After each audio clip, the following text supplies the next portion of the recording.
Have you ever wondered if it's possible to control a chip person? A question that might seem like it's straight out of a sci-fi movie, but in the modern age, it's one that's becoming increasingly relevant. Let's take a step back and start from the beginning. What exactly is microchipping in humans? Well, it's the process of implanting a tiny microchip about the size of a grain of rice, usually between the thumb and the index finger. This microchip uses radio frequency identification, or RFID technology, which allows it to store and retrieve data. The concept of microchipping in humans isn't as new as you might think. In fact, it can be traced back to the early 70s when the first RFID tags were used to track livestock. Fast forward to the 21st century and we're seeing this technology being used in a wide range of applications. So, why would anyone want to get chipped? There are several reasons actually. Microchips can be used for medical monitoring, storing a patient's medical history, and vital signs for easy access in emergencies. They can also be used for personal identification, replacing everything from your driver's license to your credit card. Imagine walking into a store, picking up what you want, and just walking out with the payment being automatically deducted from your account. But as with any technology, there are potential downsides. Privacy concerns are at the top of the list, of course. With a chip implant, could someone potentially track your every move or even control your actions? This brings us back to our initial question. Can a chip person really be controlled?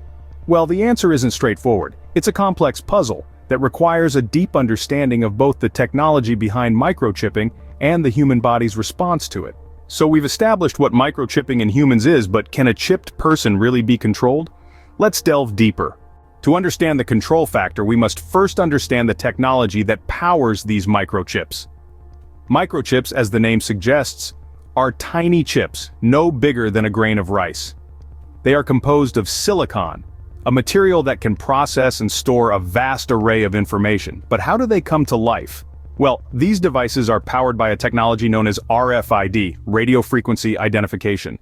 This technology enables the microchip to draw power from a nearby source, without any physical connection. Picture it this way: a reader, which is essentially an energy source, sends out radio waves. Upon encountering a microchip, these waves are absorbed and converted into electrical energy, thereby powering the chip.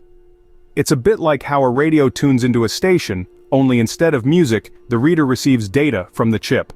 The data transmitted by these chips is generally very basic. It could be something as simple as a unique identification number. So when the chip is scanned by a reader, it returns this number, which can then be cross-referenced with a database to pull up more detailed information. It's not unlike how a barcode works, only much smaller and more sophisticated. Now, let's touch on the aspect of communication. These chips communicate via radio waves, which have a limited range. This means that for a chip to be read, it must be within a certain distance of the reader. The exact distance can vary based on the power of the reader and the size of the chip, but we're generally talking a few feet at most. So, what does all this mean for control? Well, given the limited range and the basic nature of the data stored on these chips, it's clear that they aren't capable of complex control tasks. They can't track your location or read your thoughts. They merely offer a more efficient and secure way to store and transmit basic data. Now that we've got a grasp on the technology, let's explore the possibilities and limitations of control. Can someone with a microchip implanted in their body be controlled remotely? It's time to separate fact from fiction. Let's delve into the current capabilities of microchips in terms of control. Microchips are miniature devices that can be embedded under the skin, which, depending on their type, can perform a range of functions. But does this mean that they can be used to control a person? Well, the answer is a little more complicated than a simple yes or no. Microchips can be broadly divided into two categories: passive and active. Passive chips, the most common type, are tiny and do not have an inbuilt power source. They come to life when they come into close contact with a reader device that provides the necessary power. These chips can store a limited amount of information, such as an identification number, which can be read by the reader device.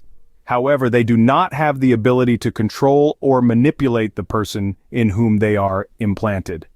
Active chips, on the other hand, have their own power source and can perform more complex tasks. These chips can collect data from the body, such as heart rate or body temperature, and transmit this information to a remote device. They can also deliver medication or stimulate certain parts of the body. But even with these capabilities, active chips cannot control a person's thoughts, actions, or emotions. So, in terms of control, current technology is far from the dystopian sci-fi scenarios where a person can be controlled remotely via a microchip. The technology simply isn't there yet. There are also significant ethical and legal limitations to consider, which further complicate the picture. As we see, the idea of controlling a chipped person is more complex than it seems. But what about the future? The future of microchipping in humans is a fascinating, if somewhat daunting, prospect. As we advance into the uncharted territories of technological innovation, microchipping stands at the forefront. Its potential is vast, but so too are the questions it raises. Imagine a world where a simple chip could monitor your health in real time, alerting doctors to potential issues before they become life-threatening. Imagine never losing your keys again, because they're linked to a microchip in your hand. These are just a few of the possibilities that future advancements in microchipping technology could bring. However, as with any technological leap, there are ethical considerations to grapple with. The balance between convenience and privacy is a delicate one. How much of our personal information are we willing to have stored in a chip under our skin? And who exactly would have access to that information?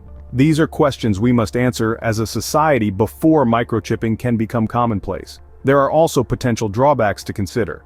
For instance, what happens if the technology fails or is hacked? The consequences could range from minor inconveniences to significant health risks. And what about the potential for misuse? While microchipping could revolutionize healthcare, it could also be used for more nefarious purposes, such as tracking or controlling individuals without their consent. Despite these potential risks, the benefits of microchipping are compelling. From a healthcare perspective alone, the ability to monitor patients' health in real time could save countless lives. And from a convenience standpoint, the possibilities are almost endless.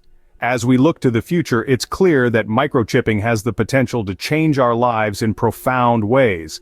But it's also clear that we must tread carefully. We must ensure that the technology is developed and used responsibly, with the best interests of individuals at heart. The future of microchipping is uncertain, but it's sure to be a topic of continued debate and exploration.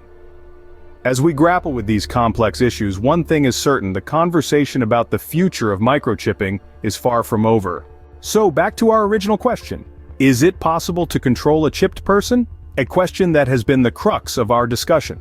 Let's recap what we have uncovered so far. Microchipping humans, once a concept confined to dystopian novels and sci-fi films, has now become a reality. We've delved into the enigma of microchipping, unveiling the intricate technology behind it.